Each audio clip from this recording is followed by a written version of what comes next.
Hello everyone, this is Rick and welcome to Astral Club. The title of this video is An Astral Vision of WW3. Before we get into that serious topic, I want to thank John Taylor, who is my newest Patreon supporter, who will support Astral Club, and he'll get his videos early on Tuesday, commercial free, and he'll have a direct email on the website Patreon to ask questions and send suggestions, and we can talk back and forth a little bit. So if you'd like to join John, along with the very many other great people who support Astral Club on Patreon, you'll find a link in the description.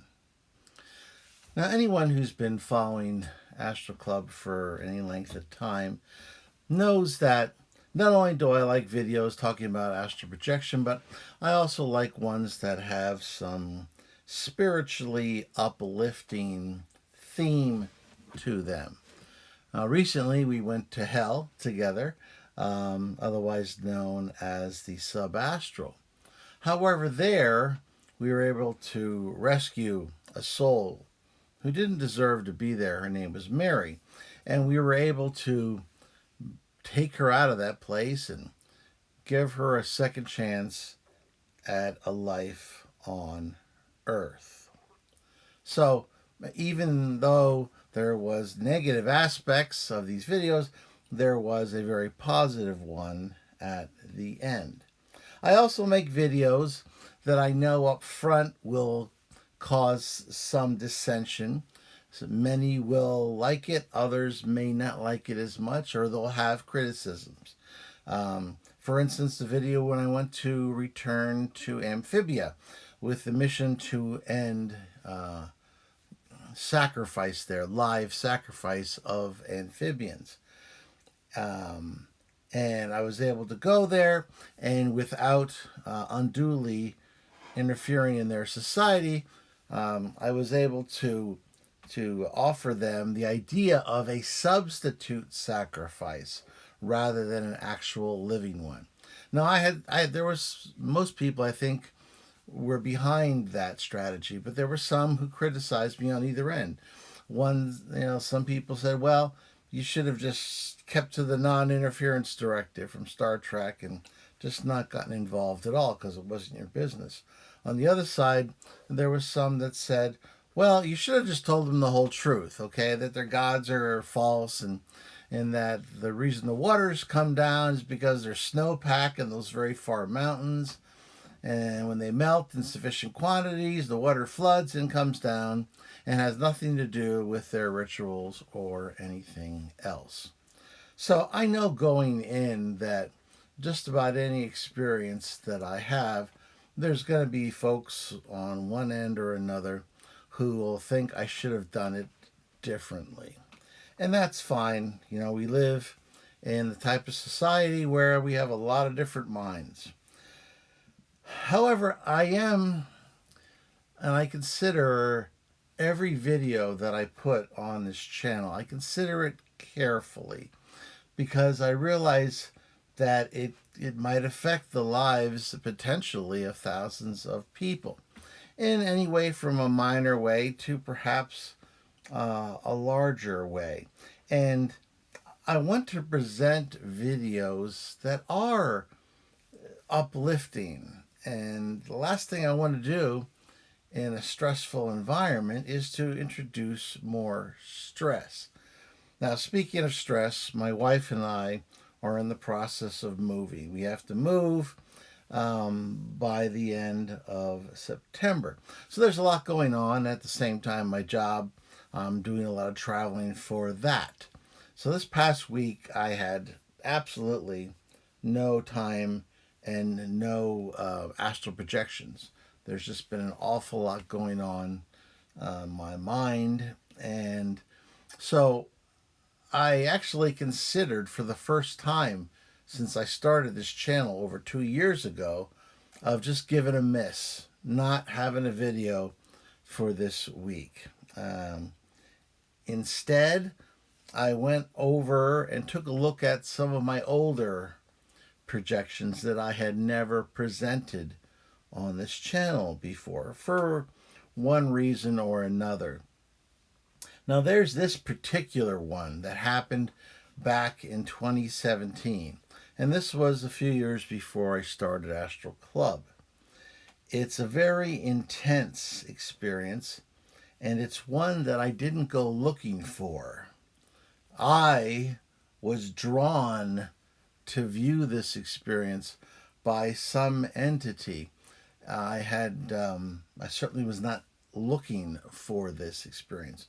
When I came back with this information, I only told one person, and I just kind of wrote it down and then I buried it because I just didn't feel good about sharing it. However, after reviewing this over and over in my mind and thinking about some of the comments and criticisms that I've had in the past, that perhaps I should just share this and then allow people to draw their own conclusions and decide for themselves whether whether it was something that I should have shared or I shouldn't have shared or whatever. And I know you people you're great. You'll certainly let me know what you thought, and I like that. I like the comments, and I even like the ones that aren't necessarily praiseworthy. As long as they keep it clean, it's fine with me. You can tell me what you think. So let's talk about this experience. As I recall, I was having a beautiful dream, and I became lucid in the dream, and I decided to leave my body. We've talked about this before, how lucid dreaming is a great way to leave your body. Once you become aware that you're dreaming, then I said one of my favorite things to do is to jump off of something, whether it be the top of a building or a cliff or whatever, while at the same time wishing to leave your body. And something about that wish and those sensations of falling that really go a long way to triggering an astral projection. So, I left my body and I went flying into the air over my house as I usually do, when suddenly I felt this forceful rush that irresistibly pulled me somewhere else in a much different direction than I had wanted to travel. I lost consciousness real briefly, and when I stopped, I was hovering over a desert-like area that had some greenery, and there were some palm trees, but there was a lot of brown earth and stones, and there were ruins on top of this mound a little bit in the distance. I thought to myself, I wonder where I am. And instantly words flashed into my head as if there was a loudspeaker on somewhere. And the voice said, "Below is the place of the greatest battle to come. Tell Megiddo." I had no idea what Tel Megiddo was, much less where it was. Now, the area looked to me like the Middle East, so I assumed that this Tel Megiddo was probably somewhere in the Middle East. Now, I was currently thousands of feet up in the air, hovering there along with this invisible presence. I couldn't see it, but I could feel it. It was this powerful presence. And I looked down and I could see a harbor that wasn't that far from where all these men and soldiers were. And there was, oh my goodness, thousands of ships that were lined up discharging men and material, artillery, tanks, you name it. They were going, off of this harbor onto the land. And I guess they were joining this enormous army that I saw beneath me. I mean, at first, from as far up as I was, it looked like there was a swarm of ants. But in actuality, when I focused down, it was more people than I ever saw in my life by quite a margin.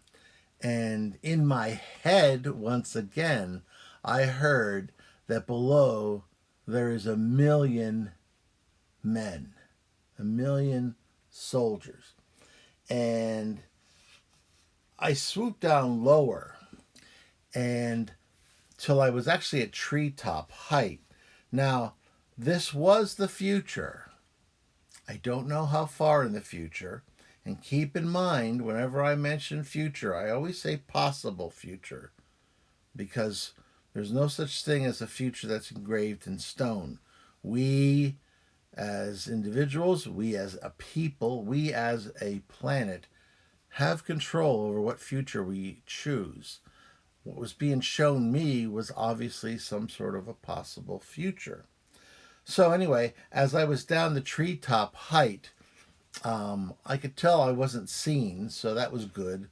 I was able to look about and see that there were men of all nations. I saw there were people there who looked African, people who looked Middle Eastern, Arabic. I saw folks who might have been Russian. I saw folks who looked like they were Chinese. There was this enormous multinational army that was camping in this area, obviously preparing for some sort of enormous battle, which was probably part of some sort of large war. I decided to land, just walk amongst them. Once again, nobody could see me, which is a great thing.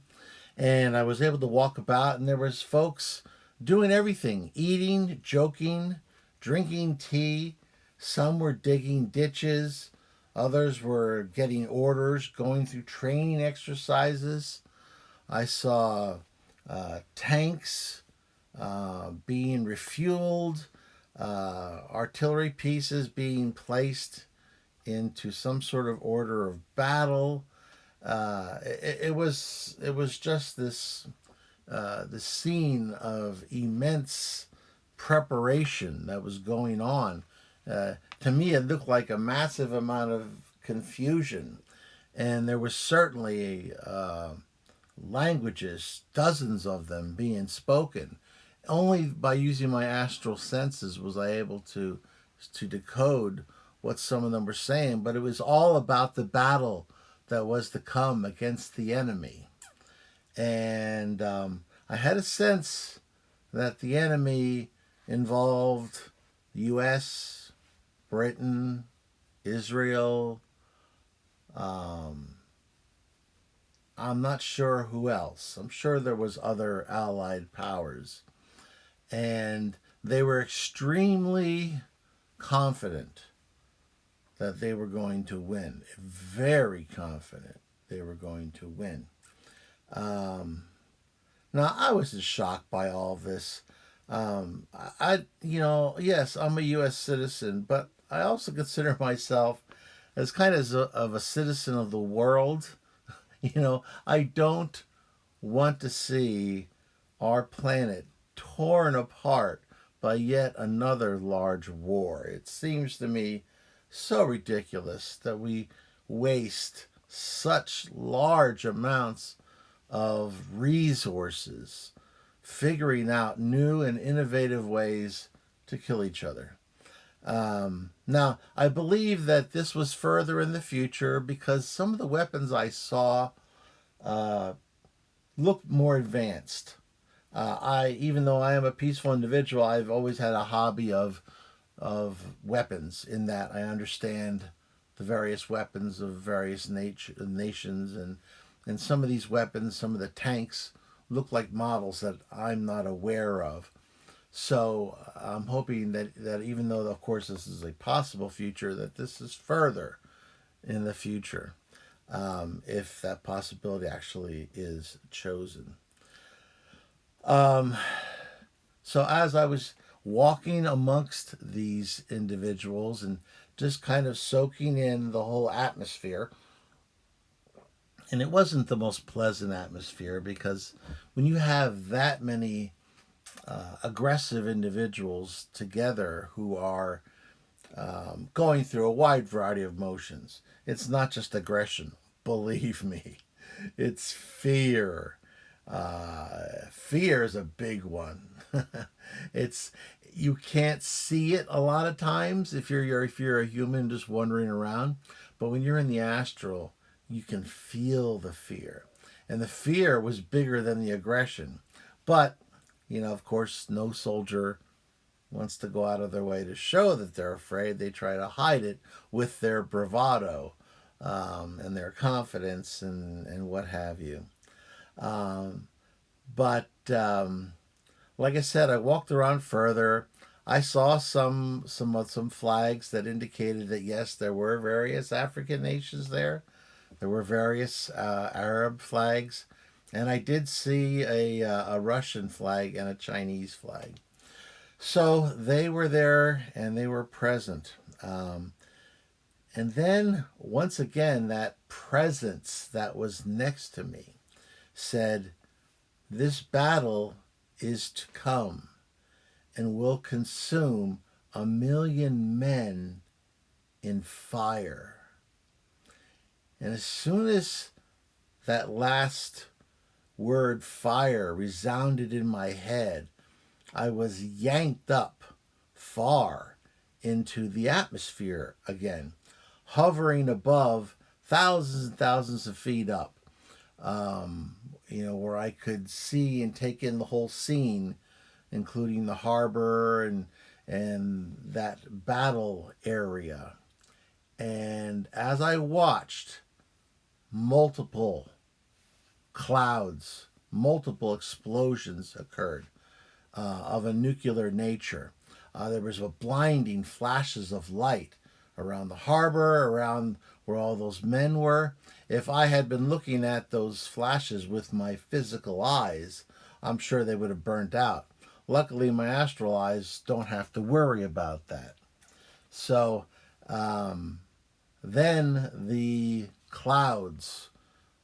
mushroom clouds, started to slowly rise into the air above those above the battlefield, above the harbor, and I could see with my astral eyes through all of this debris and what have you that there was massive devastation.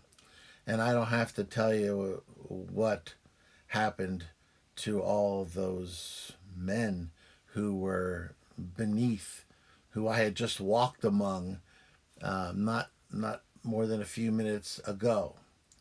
Uh,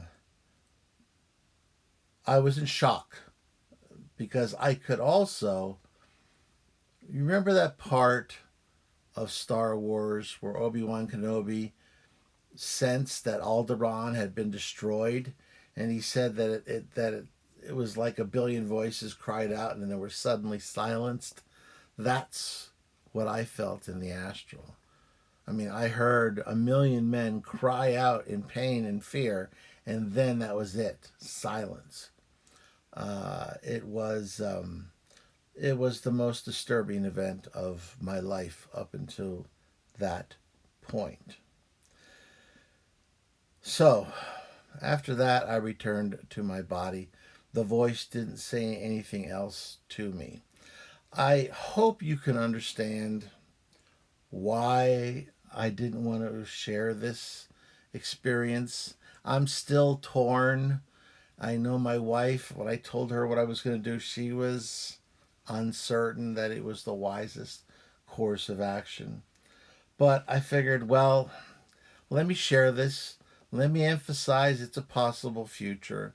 And let my Astral Club members decide for themselves how they want to handle this information. That it's not up to me to decide whether I should reveal it or not, most especially because I didn't seek it out. There was some power that showed it to me, and there must have been some reason why it showed it to me. So here I am sharing it with you. And one thing that did shock me when I returned to my body, before I wrote it down, I looked up the words "tell Megiddo," which meant, as you know, nothing to me. And they probably mean nothing to you, but when I looked them up, I found out that there is a Greek version of those words that I think most of us are a lot more familiar with. And that word is, that place is Armageddon. Okay, well, I don't want to say if you liked that video, hit the like button, but if you thought it was worth me sharing, then please hit the like button. Share it with those of like minds. Subscribe if you haven't done so already. I am very interested in your questions and comments and criticisms. And if you want to join John and many other folks on Patreon supporting the channel, I'd appreciate it. The link's in the description. And as always, I'm Rick, and I will see you on the astral plane.